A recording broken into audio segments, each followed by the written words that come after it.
আসসালামু আলাইকুম প্রিয় দর্শক। অন্য মঞ্চের আমাদের আজকের আলোচনায় সুপ্রিয় দর্শক শ্রোতা মণ্ডলী, আপনারা এই মুহূর্তে আমাকে যে যেখান থেকে দেখছেন এবং পরবর্তী যে যেখান থেকে দেখবেন, আপনাদের সকলকে জানাই আমার প্রাণঢালা অভিনন্দন এবং শুভেচ্ছা এবং কৃতজ্ঞতা প্রকাশ করে সাবস্ক্রাইব করে চ্যানেলটিকে অনন্য উচ্চতায় নিয়ে যাওয়ার জন্য। তো আজকে শুরু করতে যাচ্ছি, আপনারা থাম্বনেল ব্যানার দেখে বুঝতে পারছেন, হেডলাইন দেখে, যে ভারত সম্ভবত আক্রমণ করবে। কেন আমি বলছি ভারত সম্ভবত আক্রমণ করবে, তার যুক্তিগুলো আপনারা হয়তো একটু চিন্তা করলে বুঝবেন বা অনেকেই বুঝছেন।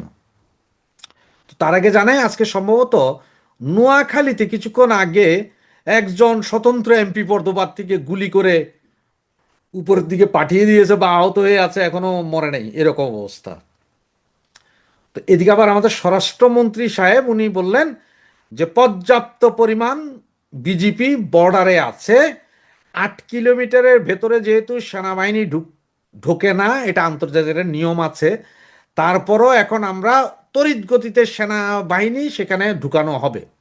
কারণটা কি? হঠাৎ করে সেনাবাহিনী বর্ডারে নিয়ে যাওয়া হচ্ছে কেন? কারণ এটা দু তিনটা যুক্তি হইতে পারে। যেই যুক্তিটা আপনাদের কাছে পছন্দ হবে আপনার সেই যুক্তিটাই নেবেন, এর বাইরে কোনো যুক্তি নেবেন না।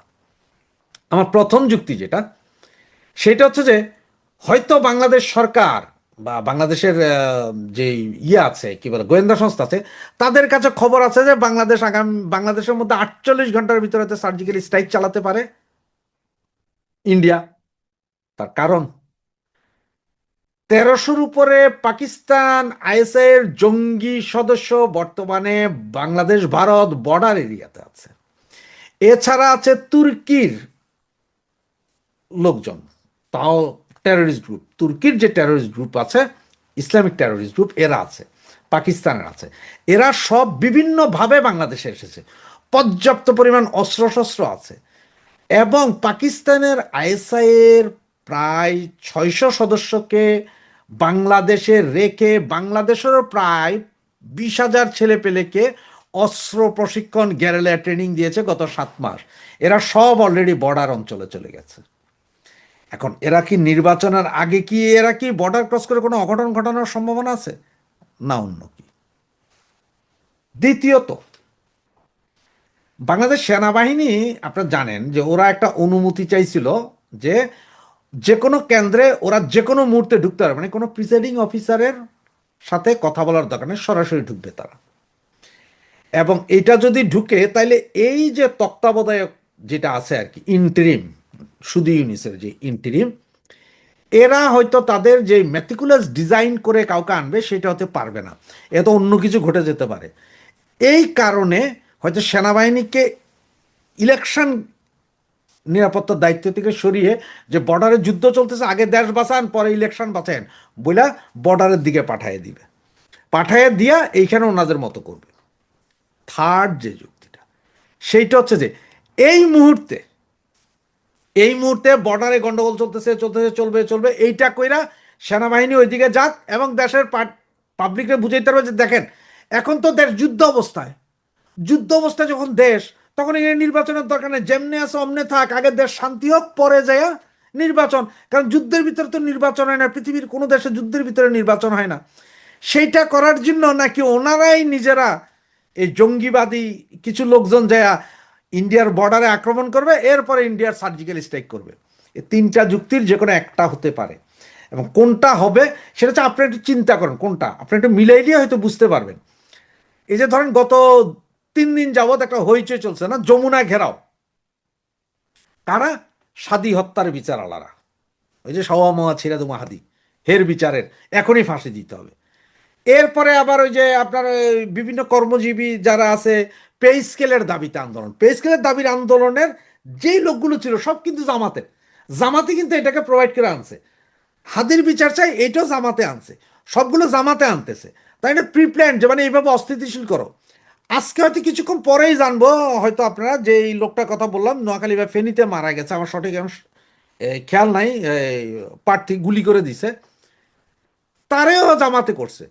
সারা বাংলাদেশে আপনাদের আগেই বলেছিলাম, আমি বারবার বলেছিলাম যে 8, 9, 10, 11 এই 4 দিন ক্রুশিয়াল মুভমেন্ট, মার্ডার হবে, ভোট কেন্দ্র দখল যদি নির্বাচনে, যদি, আমার বিশ্বাস, আমি 12 তারিখ রাতের 12টা পর্যন্ত বিশ্বাস করি যে ভোট হয় নাই এবং হবে না, ভোট হবে না 12 তারিখ রাতের 12টা পর্যন্ত আমার বিশ্বাস। আমি জানি আমি কোনো পীর মুর্শিদ না, আমার প্রেডিকশন তো ভুলও হইতে পারে, আমার বিশ্বাস ভেঙেও যেতে পারে, কিন্তু ইলেকশন হবে না। এরা যেটা চাইতেছে সেটা করার জন্য অগণিত খুনোখুনি হবে, মানুষ ভোট কেন্দ্রে যাবে না। আমরা সকলে এখন ভোট কেন্দ্রে না যাওয়ার একটা ক্যাম্পেইন চালু করছি, ভোট কেন্দ্রে যাবে না। সুতরাং এই পরিস্থিতিটা সৃষ্টি করতেছে আগে। আর ঠিক আজকে স্বরাষ্ট্রমন্ত্রী, এটা দেশের স্বরাষ্ট্রমন্ত্রী, কিন্তু টোটাল গোয়েন্দা তথ্য তার কাছে থাকে। এই স্বরাষ্ট্রমন্ত্রী যখন বলছে যে পর্যাপ্ত বিজিবি আছে, আরো সেনা পাঠানো হবে, তার মানে বুঝেন যে যুদ্ধ একটা মনে হয় বাঁচবেই। বাঁচবে কি বাজাবে সেটা হচ্ছে মূল কথা। মানে ইন্ডিয়া আগে আক্রমণ করবে নাকি ইন্ডিয়াকে আক্রমণ করবে বাংলাদেশ? বাংলাদেশ তো করবে না, বাংলাদেশের মধ্যে থাকা পাকিস্তানি জঙ্গি বাহিনী আক্রমণ করবে কিনা, সেটা হইলে সারা বাঙালি জাতির জন্য দুর্ভাগ্য হবে। অলরেডি ইন্ডিয়া আপনার গত 4 দিন আগে স্বরাষ্ট্র মন্ত্রণালয়ে একটা দোসিয়ার পাঠিয়েছে, একটা বুকলেট, যেখানে নাকি 700 ছবি আছে বর্ডারের বিভিন্ন অঞ্চলে জঙ্গি তৎপরতার একদম ভিডিও ফুটেজ সহ দিয়েছে। সরকারকে বলেছে এটার ব্যাপারে নেন। এখন নাকি ইন্ডিয়াই কাল পরশু সার্জিক্যাল স্ট্রাইক করবে, সেটাই এখন দেখার বিষয়। তো চলুন আমরা দেখতে থাকি, তবে সমস্ত খবর যখনকার খবর তখনই আনবো। জয় বাংলা, জয় বঙ্গবন্ধু।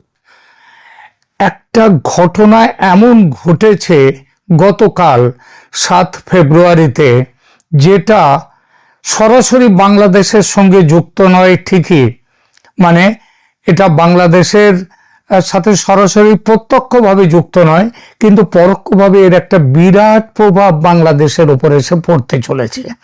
সেই প্রভাবটা নিয়ে এখনকার আলোচনা। খবরটার কিছুই নয়, একটি মানচিত্র। ভারত আমেরিকা বাণিজ্য চুক্তি সম্পন্ন হয়েছে, এ খবর আপনারা জেনে গেছেন ইতিমধ্যে।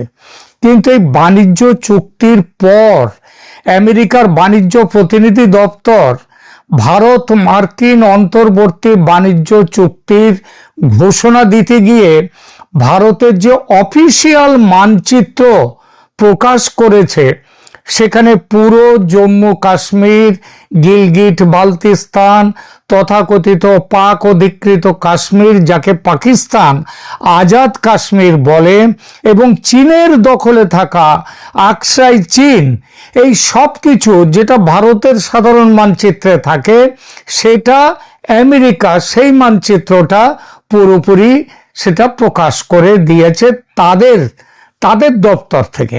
এই সব কিছুকেই তারা দেখিয়েছে ভারতের অংশ হিসেবে। এর আগে মার্কিনীদের যে সরকারি মানচিত্রে সাধারণত পিওকে মানে পাক অকুপায়েড কাশ্মীর ও আকসাই চীনকে আলাদা বা বিতর্কিত অঞ্চল হিসেবে ডটেড লাইন বা আলাদা শেড দিয়ে দেখানো হতো। এবার সে বিতর্কিত সীমানা চিহ্ন একেবারেই নেই। এটা তাই নিছক গ্রাফিক্সের ভুল নয়, বরং এক ধরনের সিগন্যাল দেয়া, রাজনৈতিক বার্তার সিগন্যাল দেয়া মানচিত্র। ভারতীয় এবং আন্তর্জাতিক বেশ কয়েকটি বিশ্লেষণ এটাকে খোলাখুলি পাকিস্তান ও চীনের প্রতি কূটনৈতিক বার্তা বলেই পড়ছে। কেন আমেরিকা এমন মানচিত্র দিল তার অফিসিয়াল কোনো ব্যাখ্যা নেই, সেটা থাকার কথাও নয়। তবে বার্তা পড়ে নেওয়াটা কিন্তু খুব কষ্টকর নয়। পৃথিবী জুড়ে এর যে ব্যাখ্যাগুলো চলছে সেগুলো মোটামুটি এরকম: এক, ভারতের প্রতি কৌশলগত সমর্থনের প্রদর্শন। মানচিত্রটি এসেছে ঠিক সেই সময় যখন ভারত মার্কিন বাণিজ্য চুক্তির মাধ্যমে দুই পক্ষ শুল্ক মানে মার্কিনীরা শুল্ক 50% থেকে কমিয়ে আনছে প্রায় 18% লেভেলে, এবং বেশ কিছু শুল্ক তো বেশ কিছু পণ্য ভারতের ফার্মাসিউটিক্যালস ইত্যাদি তো বটেই, যেগুলো হচ্ছে অলরেডি এগুলো 0% রয়েছে। ভবিষ্যতে যখন পূর্ণাঙ্গ দ্বিপাক্ষিক বাণিজ্য চুক্তির দিকে যাওয়ার ঘোষণাও মার্কিনীরা দিচ্ছে। একই সঙ্গে ইন্দো প্যাসিফিক কোয়াড চিপস যে supply chain, defence technology transfer সবখানেই আমেরিকা এখন ভারতকে অ্যাঙ্কার পার্টনার হিসেবে। দ্বিতীয়ত, পাকিস্তান ও চীনের প্রতি বার্তা। বেশ কিছু রিপোর্ট সরাসরি লিখেছে এটা পাকিস্তানের জন্য ডিপ্লোম্যাটিক ঝটকা। বিশেষত আসিম মুনির এবং প্রেসিডেন্ট ট্রাম্পের মধ্যে যে সাম্প্রতিক ভীষণ রকমের প্রণয় দেখা গিয়েছিল, সেই প্রণয় যে এভাবে বিচ্ছেদে রূপান্তরিত হওয়ার জায়গায় এসে পৌঁছবে এটা কেউ বুঝতে পারেনি। এবং চীনের জন্য একটা স্পষ্ট ইঙ্গিত যে আকসাই চীনের, মানে লাদাখের যে অংশ চীন দখল করে নিয়েছিল, আকসাই চীনের প্রশ্নে ওয়াশিংটন ভারতের বয়ানকে মেনে নিচ্ছে। এর আগে পাকিস্তান 2020 সালে নিজের এক রাজনৈতিক মানচিত্রে পুরো জম্মু কাশ্মীর, এমনকি গুজরাটের জুনাগড় পর্যন্ত তাদের নিজেদের বলে দেখিয়েছিল। চীন তারা কি করেছিল, 2023 সালে স্ট্যান্ডার্ড ম্যাপ দিয়ে অরুণাচল ও আকসাই চীনের ওপরে তাদের নিজেদের দাবি পেশ করেছিল, বলেছিল ওটা তাদের এলাকা। এখন সেই মানচিত্র যুদ্ধে আমেরিকা এই প্রথমবারের মতো সরাসরি ভারতের পক্ষে দাঁড়ালো, এই প্রথম সরাসরি। 3 নম্বর, ভারতের দীর্ঘদিনের অভিযোগ মিটিয়ে দিল আমেরিকা। ভারত বহু বছর ধরে মার্কিন স্টেট ডিপার্টমেন্ট সমেত আন্তর্জাতিক সংস্থাগুলোর কাছে অভিযোগ করে আসছিল যে তাদের মানচিত্রে ভারতের সীমানা ঠিকভাবে দেখানো হয় না। বিশেষ করে জম্মু কাশ্মীর, আকসাই চীন, অরুণাচল এসবগুলো অনেক সময় ডটেড লাইন দিয়ে আলাদা করে দেখানো হচ্ছিল। নতুন মানচিত্র কার্যত সেই ভারতীয় অভিযোগকে স্বীকার করে কারেক্টেড ম্যাপ, সংশোধিত মানচিত্র হিসেবে হাজির হয়েছে। চতুর্থত, ট্রাম্প প্রশাসনের অভ্যন্তরীণ রাজনীতি ও ডায়াসপোরা ফ্যাক্টর, সেটা কি দেখা যাক। বর্তমান ট্রাম্প প্রশাসন ভারত মার্কিন ট্রেড ডিলকে নিজেদের সাফল্য হিসেবে প্রজেক্ট করছে এবং ভারত আমেরিকার ভোট ব্যাংকের কাছে জিও স্ট্র্যাটেজিক যে প্রো ইন্ডিয়া ইমেজ তৈরি করাটাও তাদের রাজনৈতিক হিসাবের অংশ।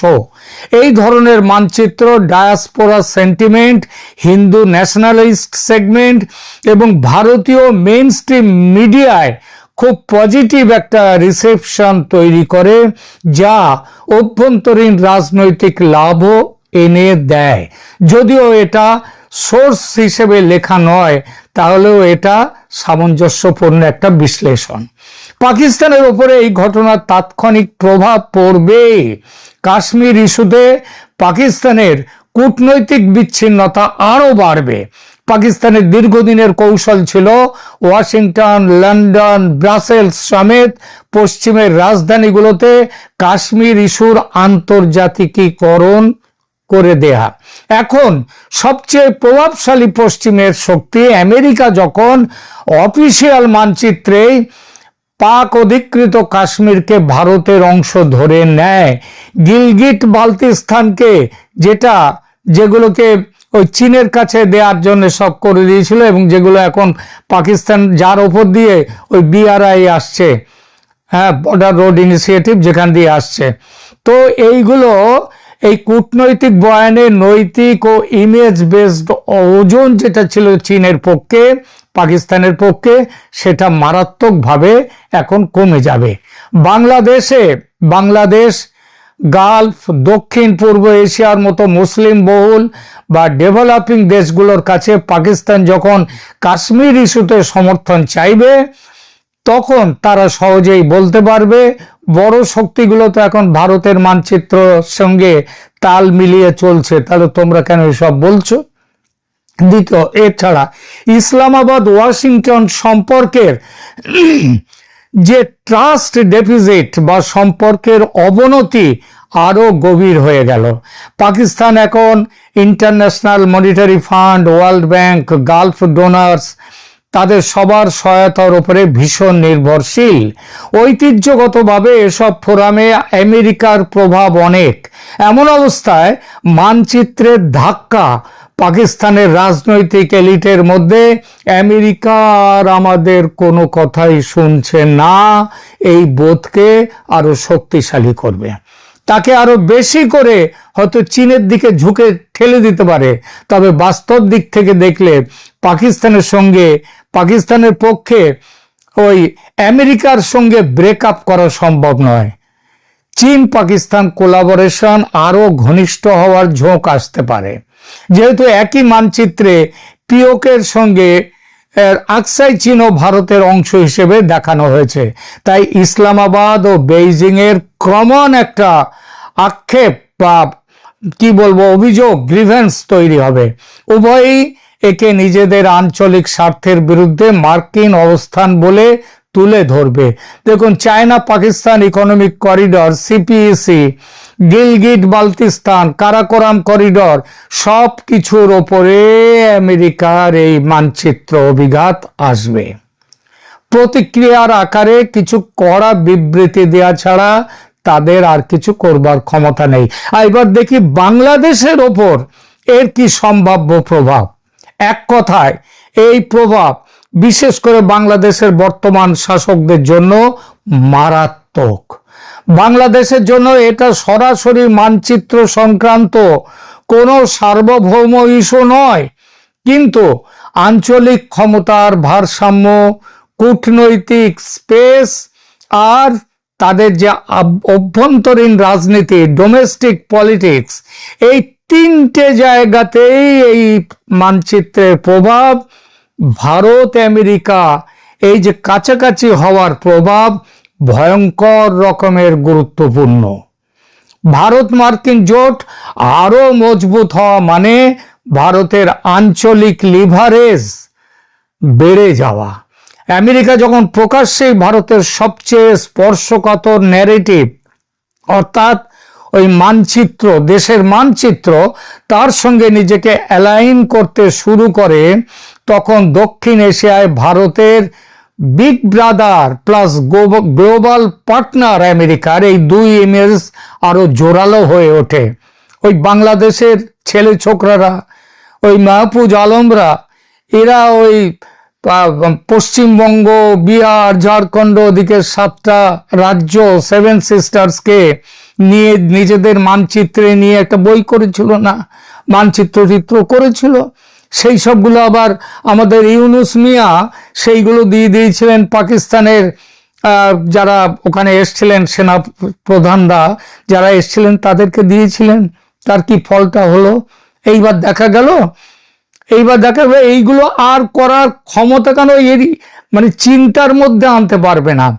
বাংলাদেশ, নেপাল, ভুটান, শ্রীলঙ্কা প্রত্যেকটা রাষ্ট্রের জন্য বার্তা একটা স্পষ্ট, সেটা হলো আঞ্চলিক ভূ রাজনীতিতে যদি তোমরা কিছু করতে যাও, তোমরা যদি ওয়াশিংটনের সমর্থন চাইতে যাও, সেটা ভারতের সঙ্গে কথা বলে, ভারতের সঙ্গে সামঞ্জস্য রেখে তবে চাইতে পারবে। ভারত যদি তার বিরুদ্ধে থাকে তোমাদের কিচ্ছু পাবে না। এর ফলে ঢাকার পক্ষে একদিকে চীন, পাকিস্তান, তুরস্ক, মালয়েশিয়া টাইপ এই যে ব্লক, মানে যাদের সাথে বাংলাদেশ যে খুব এখন ভাবসাব করছিল, সেই ব্লকের সেই জোটের ভাষাটা পুরোপুরি নিচ্ছিল, সেটা বন্ধ হয়ে গেল।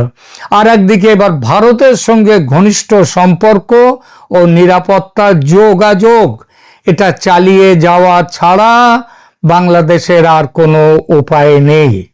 24-এর গণ অভ্যুত্থানে তার মূলে দুটো কারণ ছিল প্রধান, দুটো আবেগ বা কারণই বলি। এক ছিল কি ফ্যাসিস্ট হাসিনার বিরুদ্ধে তাদের যে লড়াই সেটা, আর দুই হচ্ছে কি ভারতের প্রভুত্ববাদের বিরুদ্ধে লড়াই। মানে একদিকে হাসিনার বিরুদ্ধে লড়াই, আরেকদিকে ভারতের বিরুদ্ধে লড়াই। এই দুটো কারণ একসাথে যুক্ত হয়ে 24-এর ওই ষড়যন্ত্র বা গণ অভ্যুত্থান। বাংলাদেশের বর্তমান সরকার আজ পর্যন্ত এই 18 মাস পরেও সেই একই লাইনে চলছে। দুই দেশের সম্পর্ক ইতিহাসের সবচেয়ে তলানিতে এসে পৌঁছেছে। এই অবস্থান থেকে বেরিয়ে আসতে এখন আর এখন বাধ্য হবে বাংলাদেশ। ভারতের রাজনৈতিক শ্রেণী এই অলরেডি ভারতের রাজনীতিতে এই মানচিত্রকে ব্যবহার করা শুরু হয়ে গেছে নিজেদের নির্বাচনী ও কূটনৈতিক বয়ানে। দেখুন, আমেরিকাও আমাদের মানচিত্রকে স্বীকৃতি দিচ্ছে। বাংলাদেশের যে কোনো ইস্যু, সীমান্ত হত্যা, তিস্তা জল বন্টন কিংবা গঙ্গা জল বন্টন চুক্তি, মিজোরাম, ত্রিপুরা, মেঘালয় সীমান্ত, শিলচর সিলেট যে ট্রানজিট লাইন, এমনকি NRC CA যেটা ভারতে চলছে, সেই পরবর্তী আলোচনাতেও ভারতের গ্লোবাল পার্টনারশিপের ওজন, আমেরিকা যে সাথে তার যে এখন পার্টনারশিপ হয়ে গেল ভারতের, এই ওজন ঢাকার মাথার উপরে না হাতুড়ির চাপের হাতুড়ি ঝুলিয়ে রাখবে, অদৃশ্য চাপ হিসেবে কাজ করবে। বাস্তবে বাংলাদেশ এখনো পর্যাপ্ত কূটনৈতিক সম্পর্ক রেখে দিয়েছে, চীন ইত্যাদি এদের সবার সাথে রেখে দিয়েছে, কিন্তু ভারতের ন্যারেটিভ যেটা তার হাই গ্রাউন্ড সেটা আরো দৃঢ় হবে এরপর। বাংলাদেশের অভ্যন্তরীণ রাজনীতিতে কাশ্মীর ইস্যুতে নতুন প্রোপাগান্ডা, ওই ইসলামপন্থী গোষ্ঠীরা যা বলে, পাকিস্তান ঘনিষ্ঠ রাজনৈতিক দলগুলো যেসব কথা বলে, সোশ্যাল মিডিয়ার একাংশ তারা যে এই মানচিত্রকে তারা সহ্য করতে পারবে না, তারা বলবে এটা ভারত আমেরিকার আঁতাত এবং এটা ইসলামের বিরুদ্ধে ষড়যন্ত্রও বলতে পারে। কাশ্মীর বেইসে দিল, এই টাইপের বয়ানও তারা বলতে পারে, এটা প্রায় নিশ্চিত। এর ফলে ওই রাস্তার লড়াই হয়তো কিছুটা এগোতে যেতে পারে, কিন্তু গত পরশু তো দেখলেন ওই ইনকিলাব মঞ্চ, তাদের উপরে পুলিশ কিভাবে ঝাঁপিয়ে পড়েছিল। সুতরাং যে সরকারই আসুক, এমনকি এই ইউনূসের আমলেও যদি এই সবগুলো নিয়ে কিছু করতে যায়, সেটা কিন্তু এই সরকারকে কিন্তু ঝাঁপিয়ে পড়তে হবে। সুতরাং রাষ্ট্রীয় পর্যায়ে বাংলাদেশ সরকার বরাবরই, এমনকি এর আগেও কাশ্মীর ভারতের অভ্যন্তরীণ বিষয় এমন খোলামেলা লাইন নেয়নি কিন্তু বাংলাদেশ এতদিন। এই আবার প্রকাশ্য পাকিস্তানি লাইনও নেয়নি, কিন্তু এবার আগামী দিনে এই যে স্ট্র্যাটেজিক অ্যাম্বিগুইটি, এটা আর রাখতে পারবে না। ভারতের লাইন তাদের মানতে হবে। ভারত মার্কিন এই যে এই যে জোট শক্তিশালী হওয়া মানে ইন্দো প্যাসিফিক অর্থনীতি, সাপ্লাই চেইন ডাইভার্সিফিকেশন, ফ্রেন্ডশোরিং, এসব ন্যারেটিভে বাংলাদেশ যদি ভারতের সঙ্গে লজিস্টিক্যালি যুক্ত হতে পারে তাহলে বাংলাদেশের লাভ। কিন্তু যদি ঢাকা খুব বেশি ওই চীনের সঙ্গে বিআরআই কেন্দ্রিক বা বেইজিং ঘেঁষা পলিসি নেয়, তাহলে ভারত মার্কিন জোটের দৃষ্টিভঙ্গিতে বাংলাদেশ হয়ে উঠবে কি একটা ঝুঁকি, স্ট্র্যাটেজিক রিস্ক। বলা বাহুল্য তার খেসারত দিতে হবে বাংলাদেশকে। সংক্ষেপে এই মানচিত্র সংকেতের মূল অর্থ 3টি লাইনে ধরা যায়। আমেরিকা এখন সরাসরি ভারতকে দক্ষিণ এশিয়ার প্রধান অংশীদার হিসেবে দেখছে, ভারতের ওপরে সমস্ত কিছু নির্ভর করছে। কাশ্মীর ও আকসাই চীনের মানচিত্র উপস্থাপন সেই কৌশলেরই একটা ছোট্ট কিন্তু তাৎপর্যপূর্ণ অংশ। পাকিস্তানের ঐতিহাসিক কাশ্মীর ন্যারেটিভ পশ্চিমে আর থাকলো না, ফলে ইসলামাবাদের কূটনৈতিক যে লিভারেজ সেটা সংকুচিত হয়ে গেল। তারপরে তারা চীনের সাথে প্রেম কতটা করবে আর আমেরিকা সেটা কিভাবে দেখবে সেটা তো ভবিষ্যৎ বলবে, তবে ভালোভাবে যে দেখবে না সে তো নিশ্চিত। বাংলাদেশ সমেত অন্য প্রতিবেশীদের জন্য একটা বার্তা পরিষ্কার, আঞ্চলিক পাওয়ার গেমে রিজিওনাল রিয়ালিটি যেটা বাস্তবতা, সেটা হচ্ছে ভারতের পক্ষে আরো ভারী, আর সেটা হয়ে গেল ওয়াশিংটনের প্রকাশ্য এই সমর্থনের দ্বারা। বাংলাদেশের জন্য বুদ্ধিমান কূটনৈতিক পথ হলো পায়ে পা বাঁধিয়ে ঝগড়া না করে বন্ধুত্বের হাত বাড়ানো। যে কূটনৈতিক লাইন নিয়ে শেখ হাসিনা তার দীর্ঘ 15 বছরের শাসন চালিয়েছেন, সেই পথ আরো বেশি জোরালোভাবে নেয়া। কিন্তু মোহাম্মদ ইউনূস এবং তার সঙ্গীরা কি নিজেদের চরিত্র সংশোধন করতে পারবে? মনে রাখতে হবে, ইউনূস সরকারের কাছ থেকে যা আদায় করার তা কিন্তু ইতিমধ্যেই নিয়ে নিয়েছে আমেরিকা। গোপন চুক্তি বাইরে আসছে না, 9 তারিখ, কালকেই সেটা স্বাক্ষর হবে। আর কিছু নেই নেয়ার মতো। এখন বাংলাদেশকে ভারতের চোখ দিয়ে দেখবে আমেরিকা। ভারত যেভাবে দেখতে বলবে সেইভাবেই বাংলাদেশকে দেখবে আমেরিকা। আর এতেই ঘুম চলে গেছে ইউনূস সরকারের। ইউনূস গংদের চোখে ঘুম নেই। ইউনূস ভেবেছিলেন জামাত ক্ষমতায় আসবে এই জালিয়াতির নির্বাচনে 9 ফেব্রুয়ারিতে, এই 12 ফেব্রুয়ারিতে ইউনূস হবেন রাষ্ট্রপতি। ভারত এই ন্যারেটিভ মানবেই না। ইউনূস এবং জামাত এই দুই শক্তিকেই মেনে নেবে না ভারত। কিন্তু 12 ফেব্রুয়ারির নির্বাচনে যদি জামাত জোট যদি জিতে যায়, তাহলে দুরকম খবর পাচ্ছি। তেমন পরিস্থিতি হলে কি হতে পারে, কিংবা আগামী দিনগুলোতে কি হবে। এক হচ্ছে নির্বাচন বন্ধ হয়ে যাবে আপাতত, 2-1 দিনের মধ্যেই ঘোষণা হয়ে যাওয়া, একথা হয়ে যাবে। একথা কিন্তু খুব বড়ভাবে এটা শোনা যাচ্ছে। এবং তারপরে কি হবে? ইউনূস থাকবে না, সেনা ক্ষমতা দখল করবে বাংলাদেশে। তবে সরাসরি নয়, সেনা সমর্থিত নতুন কেয়ারটেকার সরকার আসবে, ইউনূস চলে যাবে। আওয়ামী লীগকে সেই সরকার এসে নিষেধাজ্ঞা মুক্ত করবে। সেই সরকার এসে ইন্টারন্যাশনাল ক্রাইম ট্রাইব্যুনাল, যারা হাসিনাকে মৃত্যুদণ্ড দিয়েছে, বিচারে সাজা দিচ্ছে, এই ট্রাইব্যুনালকে অবৈধ ঘোষণা করে দিয়ে নতুন অর্ডিন্যান্স জারি হবে। নতুন করে নির্বাচনের ব্যবস্থা হবে কয়েক মাসের মধ্যে। এটা হলো একটা খবর যেটা পাচ্ছি। দ্বিতীয়টা হলো নির্বাচন হয়ে যাক, তবে জালিয়াতির নির্বাচন করার যে ইউনূসের প্ল্যান আছে, জামাতের প্ল্যান আছে, তেমন নির্বাচন নয়। দেশের যা অবস্থা, তাতে বিএনপি এককভাবে যদি ক্ষমতায় না আসে, সেই পরিস্থিতিতে সংসদ গঠিত হবে না।